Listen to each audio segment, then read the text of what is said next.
So pwede ba natin to i-hearing sa Senado? Pwede naman po natin i-hearing like we did before tungkol i-question po natin investigative techniques ng ating PNP. Just the same, i-hearing natin to. Yes, sir. Siguro dahil para doon sa investigative technique na dapat gawin ng mga pulis, ano matutunan nila dito, magtatawag tayo ng mga source person, proper to investigate, di ba? Ito ang latest update sa nawawalang beauty queen na si Catherine Camilon na magpasa hanggang ngayon, hindi pa rin natatagpuan, 3 buwan na ang nakakalipas. Kaso ni Catherine Camilon, dadalhin na sa Senado ni Senator Idol Raffy Tulfo. Muling dumulog ang pamilya Camilon sa programa ni Senator Idol Raffy Tulfo na Wanted sa radyo, kaugnay sa pagkawala ng beauty queen contestant na si Catherine Camilon. Sa latest update, nagbigay ng payo si Senator Idol Raffy Tulfo na dapat daw ay may kumuha at nag-harvest ng buhok ni Police Major Alan De Castro pagkatapos niyang matulog o di kaya'y pagkatapos daw maligo ni De Castro sa banyo. Dapat daw ay may sasalising pumasok doon para kumuha ng mga nalagas na buhok ni De Castro. Ito ay patungkol sa hair strand ng lalaki na nakuha mula sa pulang SUV para malaman kung sino talaga ang nagmamay-ari ng nakuhang hair strand ng lalaki sa isasagawang DNA test. Matatanda ang noong November 8, 2023, ibinunyag ng PNP na 2 saksi ang nagsabing nakita nila ang 3 lalaki na inilipat ang ni Catherine Camilon sa pulang SUV. Sinabi rin nito na na-recover ng mga operatiba ng CIDG ang isang abandonadong sasakyan na tumugma sa paglalarawan ng mga saksi mula sa isang bakanting lote sa kanto ng Dumuklay Road at Star Tollway sa Barangay Palyucan East noong November 9. Ang kotseng walang plaka ay dinala sa Camp General Miguel C. Malvar sa Batangas City at isinailalim sa forensic examination. Batay sa isinagawang pagsusuri ng forensic group ng pulisya, ang DNA ng mga hibla ng buhok na nakuha mula sa pulang Honda CR-V ay tumugma sa DNA ng mga magulang ni Camilon. Nabunyag din na yung dating tatay daw ni Police Major De Castro ay dating miyembro ng PNP at kasalukuyang Municipal Administrator tuwin Municipal Government. Ito ay ayon sa pahayag ni Police Colonel Jacinto Malinaw. Nakikita ko na ang balakid, ang sagot naman ni Senator Idol Raffy Tulfo. Patuloy pa ring naniniwala ang ina ng nawawalang beauty queen na si Catherine Camilon na buhay pa ang kanyang anak. Ito ay inihayag ni Rose Manguera Camilon ang kanyang damdamin sa isang panayam sa radyo kasunod ng mga pahayag ng mga investigador na maaring patay na nga ang kanyang anak batay sa mga salaysay ng mga saksi. Opo, dahil ako sinasabi ko talaga, sa pulpo sa simula nung umalis siya, ni minsan ho, wala akong inisip na masama para sa kanya. Ani Rose Camilon nung hingin siya ng opinyon kung buhay pa ang kanyang anak. Matatandaang posible umanong patay na ang nawawalang beauty queen na si Catherine Camilon. Base sa masalaysay ng mga testigo, ito ay ayon sa pahayag ng CIDG nitong Huwebes. Ayon sa pahayag ni Region 4A's Investigation and Detection Group or CIDG, Deputy Major Nilo Morales sa press conference. We are hoping for the best, but we are expecting the worst. Hindi po namin masabi kung wala na po talaga. Pero base po sa account ng witnesses namin, it appears na yun na nga po, napatay na po. Ani Major Nilo Morales. Sa kabila ng lahat ng ito, nananatiling umaasa si Rose. Naalala pa niya na 27 years old na si Catherine noong January 3. Hiling ko po at laging dasal sa Panginoong Diyos na ligtas siya. Saan man siya naroon, kahit na nalalaman itong mga ganito, di ko talaga inisip na yun. Nag-birthday po siya. Wala siya dito sa bahay. Dumaan ho ang Pasko at Bagong Taon. Hindi po namin siya kasama. Ani Rose Camilon. Si Catherine Camilon ay isang kalahok sa Miss Grand Philippines 2023. Siya ay naiulat na nawawala noon pang October 12, 2023. Yung pinaka-latest po nito, may na-recover na hair strands doon sa sasakyan na kung saan may na-recover din na blood na belonging to the victim. Meron 2 hair strand doon na doesn't belong to the victim. Lalaki raw yung may-ari ng hair strand na yun. Galing sa isang lalaki. Yung 2 hair strand na yun na na-recover. Ayon kay Colonel Jacinto Malinaw, Chief ng CIDG Region 4A. Ang request ko, baka pwedeng by now, sabi ko after a few days, give us an update kung ano nang ginawa ng PNP sa ebidensyang yon. Sabi niya, kakausapin daw niya yung kanyang legal team kung papaano nila na magawang paraan na para yun ay iubliga yung persons of interest at ma-match. Ang suggestion ko naman, kung sakaling tumanggi yung person of interest, baka pwede yung kamag-anak kung papayag. Sabihin sa kamag-anak, total hindi ka naman suspect eh. Request lang namin kung papayag ka na para makatulong ka sa investigasyon. Dahil pwede naman i-match yan yung isa blood relative. Yes. Yan naman Lucas, ako alam po sana kami ng follow-up. Tama ho ba na ito pong person of interest natin, si Major Alan De Castro ay na-dismiss sa servisyo. Therefore, siya po ay mapapakawalan sa kustudiya ng PNP kasi dati siya po ay nasa holding area ng PNP. Is it true na pakakawalan na siya sa kustudiya ng PNP so he's free as a bird na lalabas na? Opo, tama po yan. Dahil noong January 16, napirmahan ko na po yung dismissal order niya as recommended by RIAS 4A. So, nung natanggap niya yung dismissal order niya is wala na po sa custody ng Philippine National Police, particularly ang Calabarzon, itong si Police Major Alan De Castro. Okay. Para sa akin ang dating niya, sir, good and bad. Good dahil wala sa serbisyo, hindi niya na ma-influensya yung investigasyon. Hindi niya magamit yung kanyang posisyon. On the other hand, since wala na siya sa poder ng PNP sapagkat siya po sibak na, is kailangan pakawalan siya ng PNP at wala nang may hawak sa kanya. So he's free to go. So pwede na ho siya magtago kung sakasakali man he chooses to hide for whatever reason or tumakbo man kung saan niya gustong tumakbo, libre na po siya. Tama? Yun yung bad. Doon. Tama po yan. Pero ang PNP mo ay may paraan po para i-monitor itong kinaroroonan ni Police Major De Castro. Ang sa akin sana, sir, sana yung pagbitaw sa kanya or pagsibak sa kanya ay yung bang nililitis na yung kaso sa korte. Pero meron po kasing motu proprio investigation na ginawa ng RIAS natin.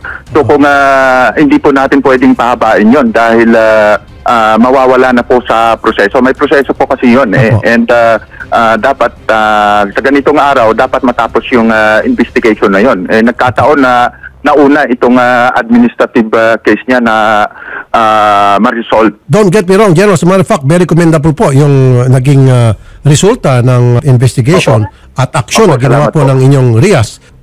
Napakabilis nga po. Okay, ibig sabihin very competent po yung mga taga-RIAS. Hindi ko kine-question yan. Yun nga lang po, yung sinasabi din ng iba, paano yan? Wala siya question ng PNP, pwede siya magtago. Sabi niyo, meron kayong way na monitor, pero wala naman kayong way na para pigilan siya kung siya po'y tumakas, lumabas ng ibang bansa. Well, that will depend po kung ma-resolve kaagad yung final sa kanyang criminal case dito sa Batangas. Kaya nga po, kung halimbawa sir, pinakawalan siya ngayon, di ba sir, nakawala na siya? Opo. Alam mo, bumili siya ng ticket papuntang Hong Kong bukas o China, hindi natin siya mapigilan. Kasi wala pa namang kaso sa korte, wala pa namang departure order na i-file because meron ng warrant. Di pa ba, sir? Tama po yan. Okay. Nung makausap ko si Colonel Jacinto, yung si ADG ng Region 4A, meron na po nakuhang 2 hair strands doon po sa kotse. Yung hair strands daw po na yun, it belongs to a male. Now, ano na po nangyari, sir? Yun po ba ay na-cross-match na sa mga person of interest? Well, ongoing pa po yung investigation na ginagawa ng CIDG dahil yung criminal aspect ng case ni Major De Castro is hinawakan po ng CIDG. Yung administrative case lang po niya, yung hinawakan ng PRO Calabarzon. And doon sa tinatanong nyo, ang pagkakaalam ko, meron na po silang request papunta sa korte para i-compel itong person of interest na magbigay ng sample ng DNA. Sige po. So pupunta na ako kayo sa CIDG. Maraming salamat po, General Kenneth Lucas, Regional Director ng Region 4A PNP. Sir, mabuhay po kayo, General Lucas, sir. Welcome po, sir. At maraming salamat din po sa pagkakataon na binigyan nyo sa amin. Colonel Malinaw, magandang hapon. Magandang hapon po, Senator Rafi at lahat ng followers po ninyo. Okay. Nung last time mag-usap tayo, yung 2 hair strands na nakuha niyo po sa kotse at sabi niyo po, kausapin niyo yung inyong legal team para makumpel yung pong mga person of interest na submit themselves sa cross-matching nung na-retrieve yung ebidensya. Nangyari na ho ba yun? I have requested the PNP Calabarzon na kung pwede kami makakuha ng sample, specimen, dun kay Alan De Castro at saka kay Jeffoy Magpantay kasi nasa pangalaga nga nila. Opo. However nga sir, unfortunately, na-dismiss na po siya Yung request po namin, gumawa din po talaga kami ng request at hindi lang po umabot. When did we talk, sir? Yung nag-usap tayo doon? January 11. January 11, ano po? Yes, sir. Yes, sir. Okay. What date was that? January 11, Thursday po. Thursday. Ano ba ngayon? Ngayon po ay January 19, Friday. 11, 12, 13, week na 14, 15, 16, 17, 18, 19. So, kailan lang po napakawala ng PNP sa kanilang kustodiya? 16, sir. 16. 16, 11, 12, 13, 14, 15, 16. 16 na effective ng sir, ng... Okay. So matapos tayo mag-usap, sir, hindi niyo po agad kinabukasan, Saturday o Sunday? Yes, sir, naggawa kami na rin. I think that was Friday, sir. Naggawa agad kami na request Okay. sa proper age, yes, sir. Okay, nung nagawa kayo ng request, what date was that, sir? On that day, sir, na nag-usap tayo, I think Friday. Okay, sir. sige po. Kailan po na-receive ng region On ng same region date, sir. 4? Same date po. Same date. po. Nung ma-receive po nila, ano po naging reply? Sir, our request, sir, is for the availability of Alan Di Castro if he will consent to the extraction of sample If specimens. he willingly submit himself. So, did he Yes, sir. submit himself or did he turn it Negative, sir, down? wala po. Ang specify ko doon, sir, is makakuha kami ng official reply, black and white, kung papayag o hindi, para lahat meron na may paghahawakan. Kaya nga po, sir, so nung pinadala niyo on the same day, yung request, ano po ang naging reply? Negative pa, sir. Negative. Hindi sila sumagot. Yes, sir. Okay, so walang problema dito yung talaga magaling itong CIDG. Again, pangalang beses na ako sa saludo sa inyo, General Malinaw. No, last time, if you remember, sumaludo po ako sa inyo dahil mabilis kayong umaksyon at yung mga pinagsasabi niyo po, talagang Yes, sir. it is expected na ganyan po talaga ang dapat niyong ginawa. And I Yes, sir. appreciate Yes, sir. that. So, dito ngayon, sinasabi niyo po, nag-request kayo sa region na para i-compel, kasi nasa kusudian nila yung si Major Di Castro, Yes, sir. na para makuha ng specimen para i-cross-match doon sa nakuha niyong Yes, sir. ebidensya. And also the drug test, sir. And also the drug test. And the drug Tatlong test. po yun, sir.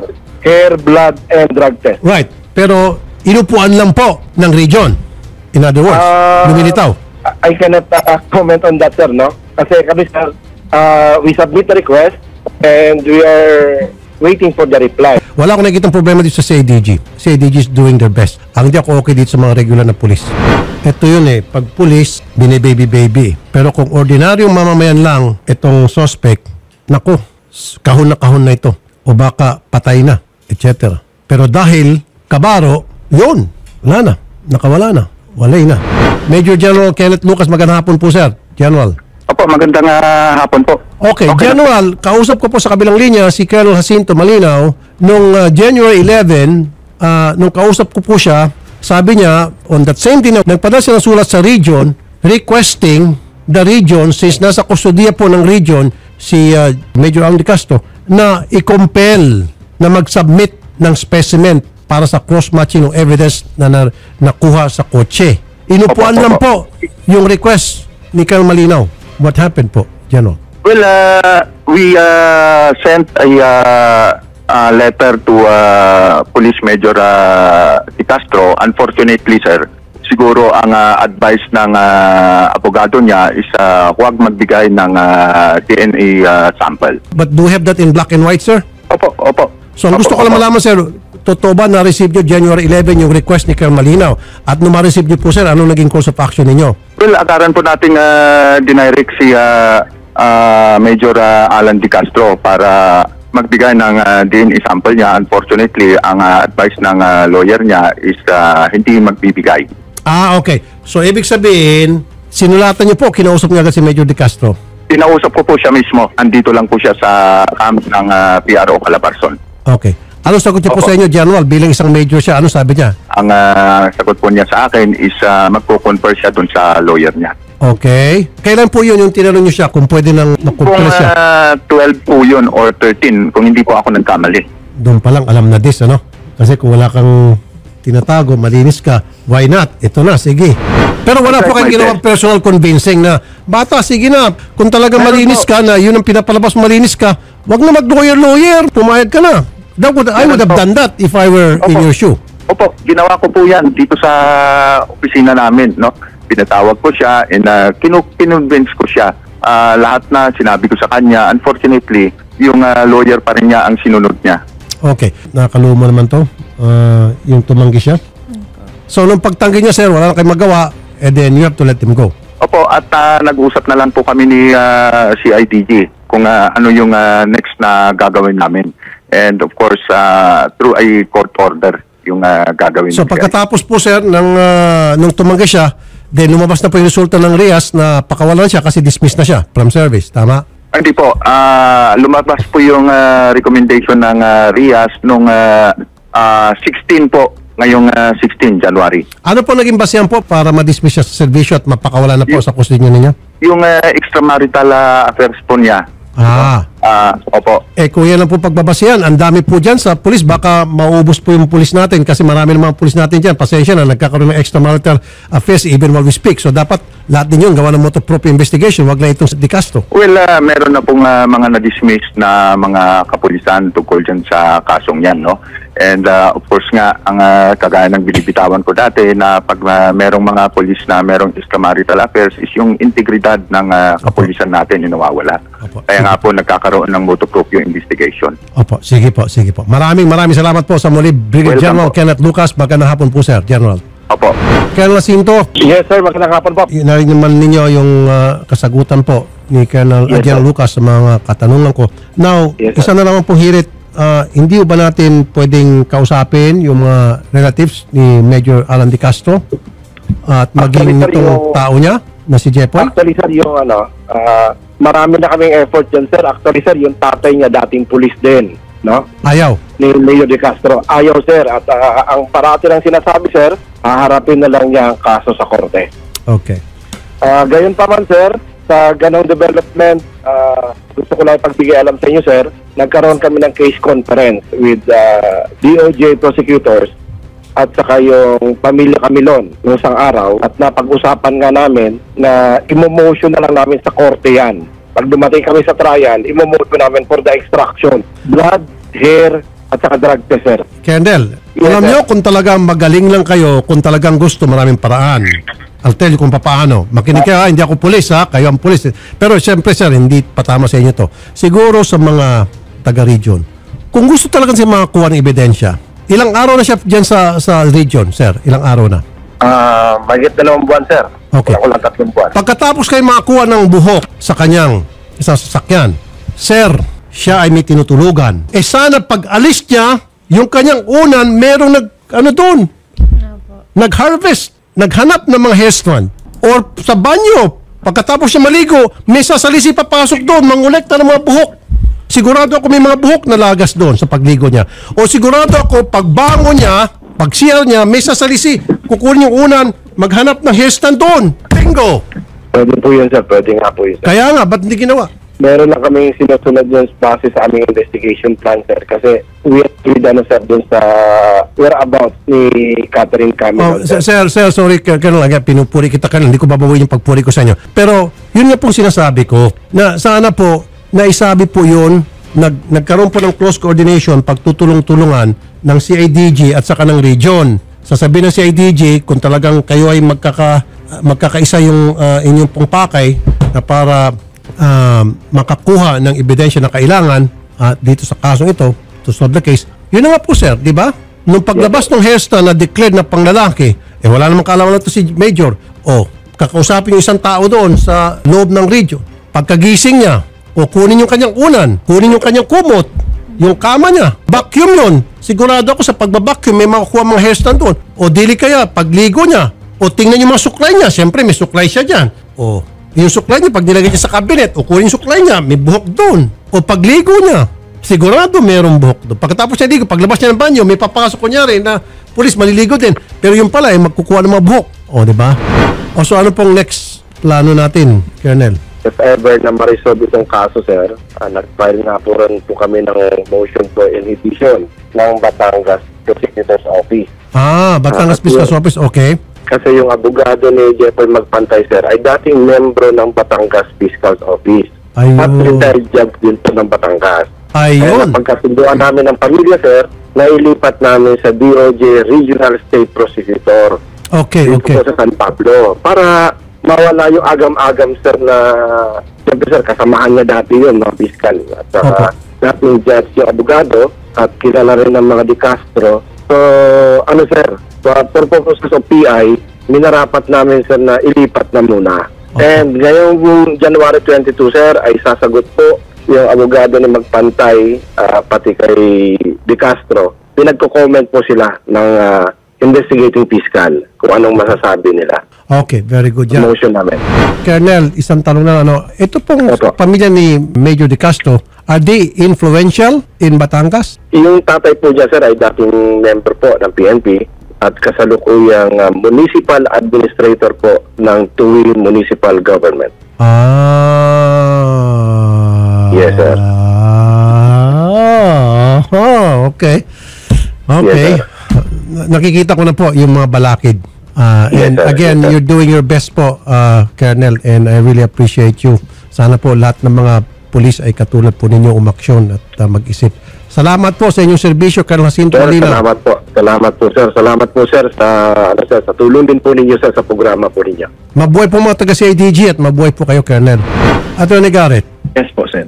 Okay. Ang nangyari dito, nasa kustudiyan nila yung person of interest. Yes po. And then gumawa sila ng motu proprio investigation para ma-dismiss ito at mapakawalan.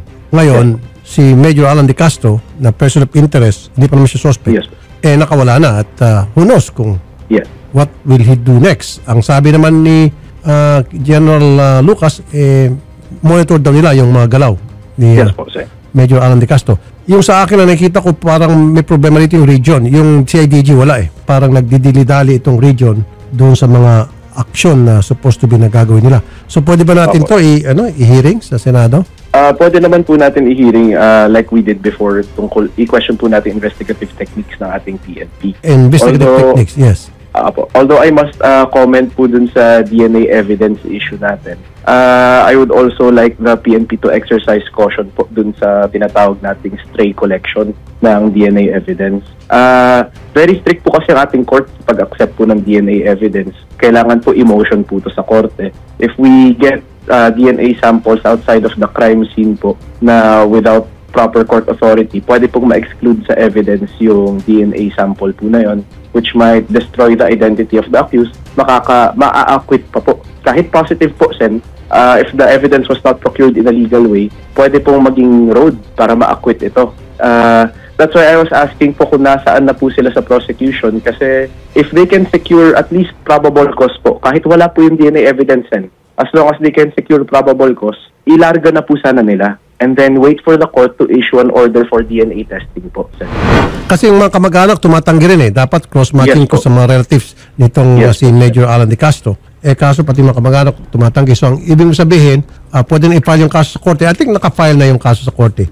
And then yung fiscal, he has the right, the fiscal or the judge na para i-compel itong si Sa Major ngayon De Castro. po, Sen, it's only the judge handling the case po. So, as long as we can procure probable cause para umakyat na po ito sa korte, I would, yun po, motion na for DNA So kung testing. judge, matagal pa kasi dadaan pa muna sa piskalya and it will take time. In fact, Yes. gusto nga nila i-change ang venue, Yes. alisin sa Batangas kasi lumilitaw na parang It's a parang luto po, Sen, kasi he has had many professional connections within the... yun ang sabi ni Colonel Jacinto na parang may mga connection daw ata itong si Yes po. Major De Castro, yung kanyang pamilya ay sure po, influential. sir. Yes po. We're not saying na ini-influensya ng mga kamag-anak. Of course. I'm not saying ini-influensya ni Major Alan De Castro. Mga kamag-anak ni Major Alan De Castro yung investigation. I'm not saying that.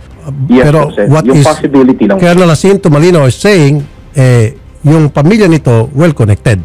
Yes po. And maganda po yung term niya kanina, para lang po mawala yung agam-agam na it might be something fixed or organized na po even before a decision comes out. So, but regardless po, Sen, I support po motive na dalhin po natin sa Senate. Okay. Kasi I think there are a lot of opportunities that members of the police have missed para makakuha po ng available DNA evidence. Yes. And the Senate investigation. Wala will tayong bear problema it. doon sa CIDG pero ang Yes problema po, yes sa po. region. Regional po. Yes po, Sen. Ginawa sana ng mga pulis, pumunta sa isang korte at sinabi, Judge, gusto namin mag-secure ng sample ng mga buhok. Yes po. Yes po, Sen. At sinabi ni Judge Tama po kayo doon. na mga buhok ni person of interest sa kanyang kama, and sabi na Judge, sige, allowed. Okay yun. Yes po. Kasi ngayon po, Sen, the ruling po dyan, yung, kumbaga, yung rules natin right now, is yung rules on DNA evidence na in-issue po ng Supreme Court. So if we should follow that. We should ask the course. police to follow that po. Correct. Galing sa Supreme Court yan. Apo. Sino ba na magka-question yan? Sige. Apo. Okay, gets ko na. So, just the same, hearing natin to. Yes, sir. And We're on it. siguro, We're dahil drafting para the doon sa investigative technique na Yes, dapat gawin ng yes. mga polis, ano matutunan nila dito, magtatawag tayo ng mga source person, properly to investigate, di ba? Mga Yes po. taga-soko Kasi and tama all. po yung sabi nyo, Sen. It goes a long way kung paano mo kausapin yung subject. Parang kayo nga po, if you would hold Shari accountable agad, you tell her na utang mo sa akin to bilang boss mo, parang gano'n, lalo na po sa police and military. I think they would have followed, or I think the suspect would have followed na magbigay po. Kaya nga, depende sa pag-convince. Pero still, Yes po. kailangan pag ginawa ko yun, kunya kinuha ko ebidensya si Sherry, nandiyan yung abogado niya. Opo, sabihin sa kanya na, sige, kung gusto mo talaga, ito yung legal implications, go ahead.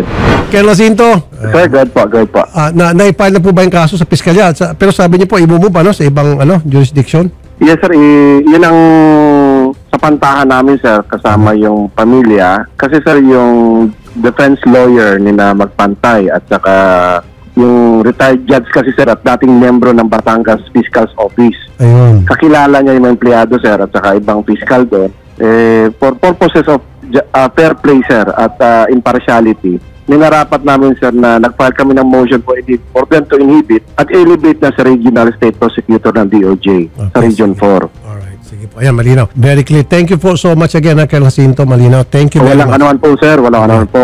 Attorney Garrett, nakita mo naman, galing ng mga taga-CIDG Yes, natin sa Region 4A. Sige, Yes, tuloy natin sa definitely. resolution, in legislation Yes. para maimbestigahan to further. Thank you, Sige Attorney po. Garrett. Okay. Thank you rin po, Sen. Nanay Rosario, Miss Ching Ching. Ito po, Nahigyan naman po, ano pong reaksyon nyo? Ayaw po, hindi natin pwede mapilit. Bawal po yun. kagaya nga po sir ng sinasabi ninyo, kung siya walang itinatago, kahit ano, pwede. Kahit anong sabihin sa kanya, kung anong kailangan na gawin sa kanya, kailangan niyang pumayag. Siguro nga ho, talagang siya guilty. Kaya wala ho sa kanyang makuha kahit ano. Wala hong malaman kahit ano. Wala ho siyang yun ho bang pagkukusa na ito, ganito ang gawin niyo sa akin dahil wala naman akong kasalanan. Lagi naman nga hong wala siya. Lagi hong wala siyang kahit ano, may magsalita. Wala na ho kaming, yun sa boses niya, hindi na ho namin narinig Ayun. I'm not saying si Major Alan De Castro ay guilty. I'm not saying that. What we're saying is, kung wala kayo tinatago at gusto mo malinis ang pangalan mo, this is for your own benefit. Kasi kung talagang gusto mo malinis ang pangalan mo, yung imahe pinoprotektahan mo na pagbintangan ka lang, you will submit to any request for evidence extraction for you na para i-cross-match doon sa crime scene na nakuha. Kasi wala kang tinatago. Yun ang sinasabi din, nag-agree doon sa ating nanay. Okay? Hindi po. So, yun yung kasabihan. Alam na this. Opo. Alam na din, opo. Kahit po wala siyang... Diba yung sinasabi sa mga, mga netizen. Sige po, tinututukan po namin ito. Nakita niyo naman po, Nay, hindi namin binibitiwan. Opo, Tuloy-tuloy pa rin po tutok namin. Salamat po, Nay. Thank you po. Thank you po, Ms. Ching Ching. Thank you. Mag-subscribe at i-click ang notification bell para sa mga susunod na video updates. Maraming salamat po.